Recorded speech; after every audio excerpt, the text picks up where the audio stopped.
ចើបកមកពីណាដើរមកហាប្រាប់គេប្រាប់ឯងឃើញបោបាច់អួយក្តែងក្តែងហើយសំញ៉ាញ់ប្រាប់គេគ្រប់គ្នា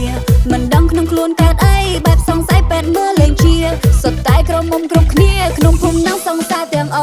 អាលែអាតៃអាដាអាមេអាយ៉ាសុទ្ធសង្សារគាត់ឃើញគេអត់មាត់សំមុខហើយផ្លត់ប៉ាកូនមេពោលេងសាច់បានសាច់លេងវិញយំលេងចាញ់លើកដៃសំតោ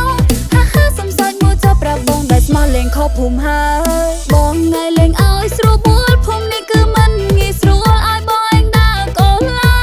យស្រី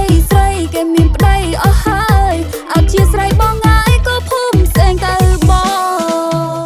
អារត់ហើយនឹងអាតៃកូនពីរកូនបីប្តីគេទៅហ៊ានក៏បងឯងចេះតែមានបែបជិញធ្វើព្រៀនជាលើកដំបូងមុនញ៉ែមើលគេមើលអញប្រយ័ត្នពីឯងជើងត្បូងហត់ទៅសំសួរត្រង់តើក្នុងខ្លួនបងឯងកើតអី